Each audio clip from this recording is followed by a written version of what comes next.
Et salut à tous, c'est Monor, bienvenue dans cette nouvelle vidéo à Hiroshima au Japon. Je suis ici juste à côté de l'entrée du parc mémorial de la paix parce qu'aujourd'hui je vais découvrir l'aspect historique de la ville. Donc comme vous savez, Hiroshima est la première ville à avoir subi une attaque nucléaire donc pendant la Seconde Guerre mondiale. Et donc avant de commencer cette journée, je voulais vous faire un petit résumé des bombardements et tout ça. Donc le 6 août 1945, les États-Unis lancent une bombe nucléaire sur la ville d'Hiroshima. Aujourd'hui, on ne sait pas vraiment combien ça a fait de morts au total, mais d'après les estimations, on serait à peu près à 140 000 morts. Donc 70 000 sur le coup et 70 000 qui sont morts par la suite, en fait, des années après à cause des radiations et tout ça. Mais en fait, personne n'est vraiment sûr des chiffres. Et Hiroshima à l'époque, c'était 300 000 habitants, donc ça veut dire que à peu près la moitié de la population a été tuée à cause de cette bombe nucléaire. Cette attaque des États-Unis avait pour but en fait de faire capituler le Japon qui s'entêtait à résister alors qu'ils étaient bien plus faibles. Mais la première bombe nucléaire, ça n'a pas suffi.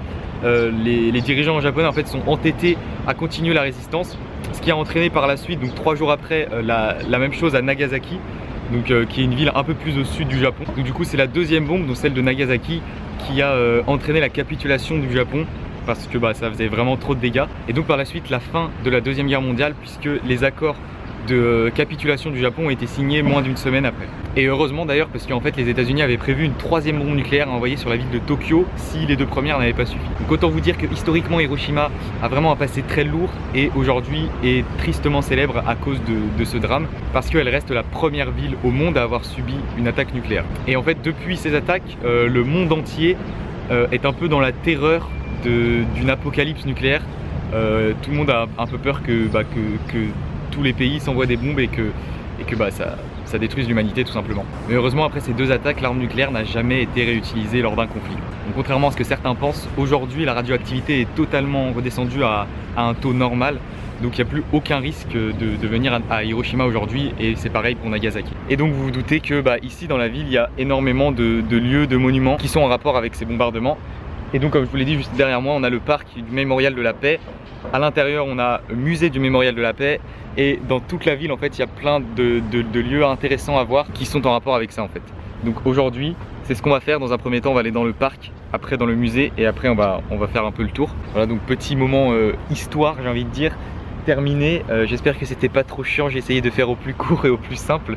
C'est juste histoire de se replonger un peu dans le contexte en fait. Donc on est parti pour le parc du mémorial de la paix qui est juste ici. Bon, donc voilà la vue d'ensemble sur le parc. Et juste là on a le musée. Bon, donc juste ici on a le monument de la paix. Donc en fait il a été construit déjà en hommage aux victimes, mais aussi pour le maintien de la paix dans la ville d'Hiroshima. Parce que je ne l'ai pas précisé, mais je pense que vous en doutez, en fait la ville a été complètement détruite suite à la bombe. Bon, donc dans tout le parc on a des statues et des petits monuments qui sont dédiés aux victimes de l'attaque. Bon, juste ici on a le monument en fait en hommage aux enfants victimes. Donc cette statue a été bâtie en fait pour conserver la paix future. Parce qu'on a tendance à pas savoir en fait quand on n'est jamais venu ici, ou quand on s'y est pas forcément intéressé, c'est que Hiroshima et même Nagasaki ont repris un cours de vie absolument normal. En fait il n'y a plus du tout de radiation. C'est devenu redevenu en fait des villes totalement normales comme n'importe quelle autre ville du Japon. Et il y a certaines personnes qui pensent qu'il y a encore de la radiation ou que c'est encore impossible de les visiter, mais pas du tout en fait. Donc j'essaye de pas passer trop de temps sur chaque monument parce que sinon la vidéo risque d'être un peu chiante je pense. Donc juste ici par exemple on a la cloche de la paix. Donc tous les bâtiments qui sont ici dans ce parc en fait sont là pour la paix et en hommage aux victimes. Voilà, pour vous donner une idée des dégâts qu'a pu causer la bombe. Donc ça c'est le bâtiment avant et ça c'est le bâtiment après. Voilà, et donc c'est écrit que toutes les personnes qui se trouvaient à l'intérieur ont été tuées instantanément. Voilà, on voit ça de plus près pour se faire une idée un peu plus précise des dégâts causés sur les bâtiments.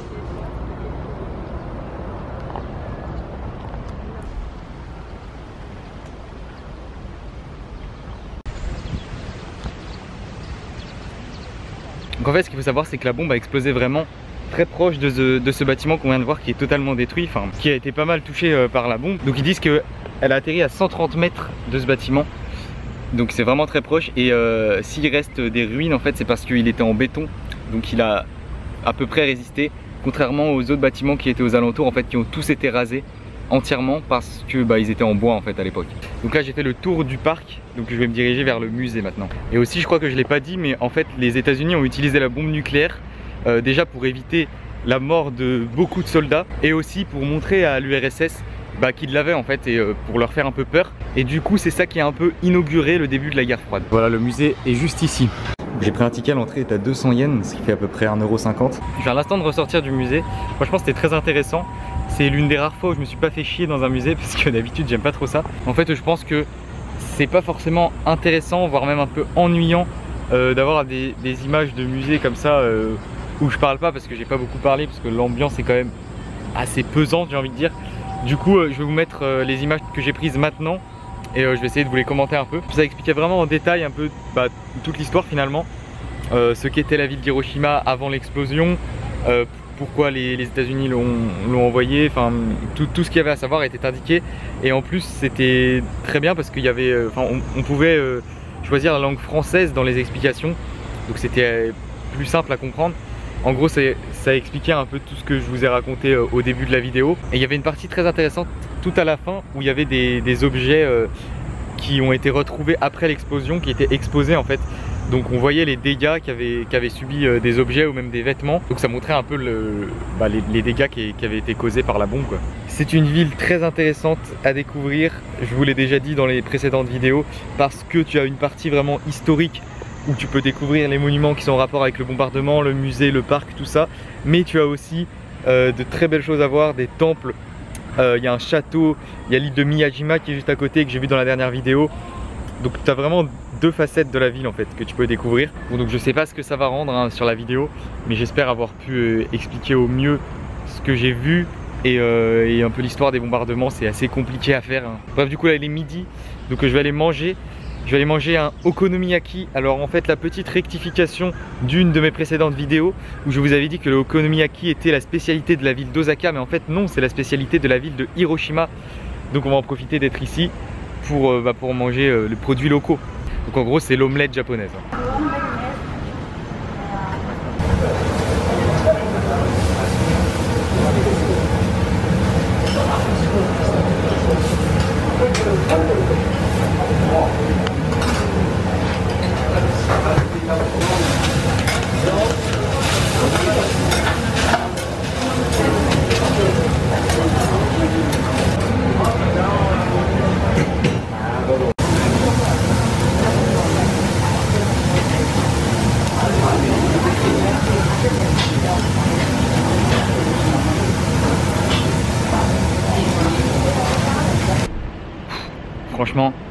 Franchement j'ai pas les mots, c'est tellement la folie, c'est tellement la folie, vous avez vu ça?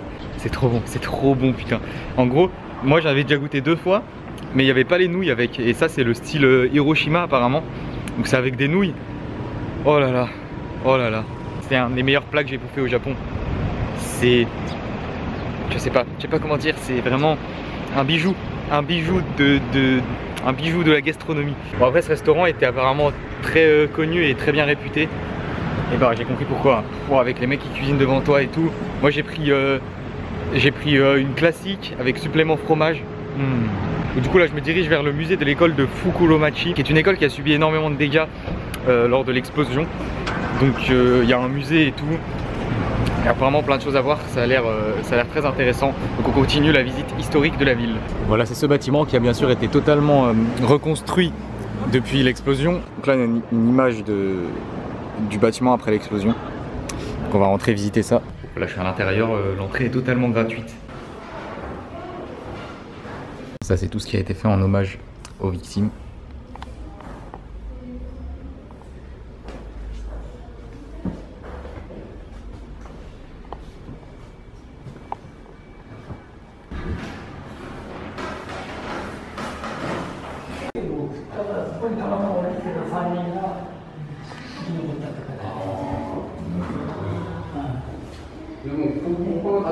Voilà, j'ai fait le tour, c'était assez petit, mais bon, vu que c'est gratuit on va pas se plaindre. En gros ça montre un peu ce qu'était l'école avant, et c'est surtout en fait en hommage aux enfants victimes. Écoutez, je crois que cette fois-ci on a fait le tour des lieux historiques à visiter dans la ville. Il y a une autre école, mais bon je vais pas faire les deux parce que je sais que ça va être à peu près similaire. Bon, ok, au passage, hein, sur la route, un petit Tekken, ça fait jamais de mal. Welcome to the King of Iron Fist Tournament 7. Get ready for the next battle.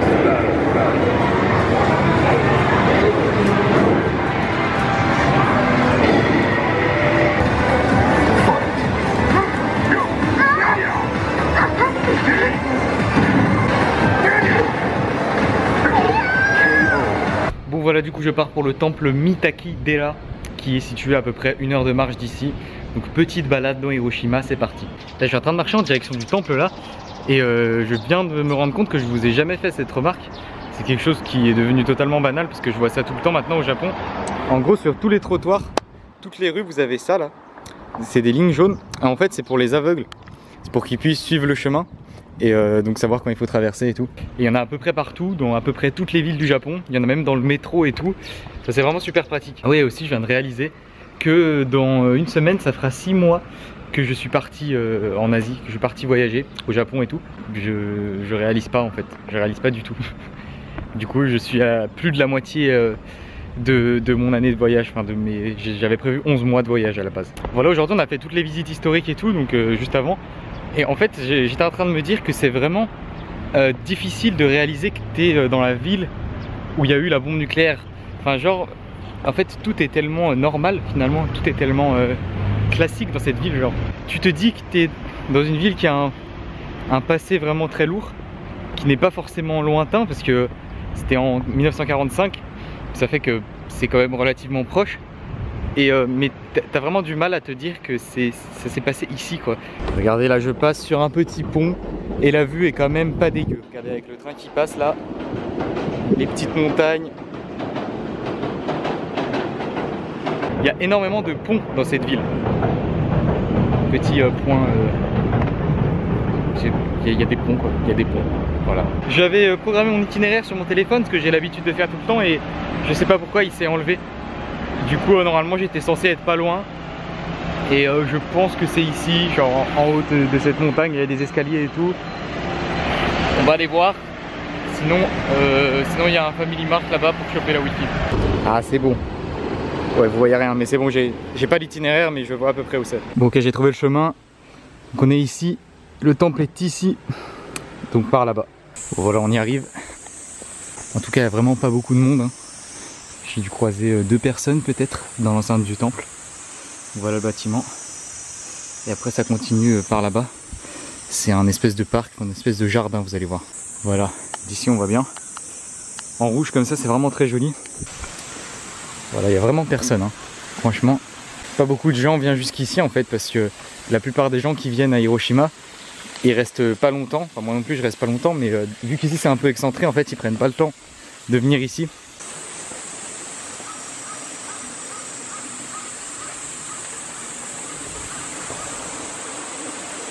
Putain, regardez, il y a une cloche, j'ai trop envie de la faire sonner.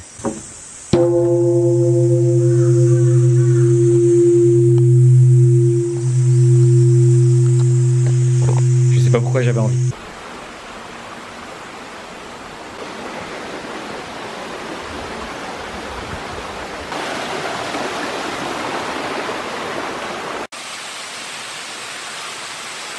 Ah ouais, donc là ça part carrément dans la forêt en fait. Je sais pas où ça mène, mais... Ouais voilà, là il y a un barrage. En gros t'as des escaliers qui mènent jusque dans la forêt. On va redescendre et prendre l'autre chemin. Il y avait un autre chemin d'un autre côté qui montait. Voilà, c'est par ici là. Un autre petit escalier qui monte. Là, ça mène à ce bâtiment juste là. Ah non, ça monte encore là. Je crois qu'on est tout en haut là. Là on a une petite vue sur la ville. Dommage qu'il y ait les arbres. J'ai croisé juste 2 personnes tout en bas du temple à l'entrée. Je pense qu'ils partaient. Mais sinon ça fait peut-être presque une demi-heure que je suis là, dans l'enceinte. J'ai pas croisé une seule personne. Même pas un moine, rien. Pas une seule personne. Là ce que je vais faire du coup, c'est que je vais retourner chez moi. Et j'ai pas mal de choses à faire. Faut que j'écrive des cartes postales, faut que je fasse du montage, faut que je prépare la suite de mon voyage, parce que j'ai rien de prévu en fait. Donc écoutez, je pense rien faire de spécial ce soir. C'est donc la fin de cette vidéo. J'espère qu'elle vous aura plu.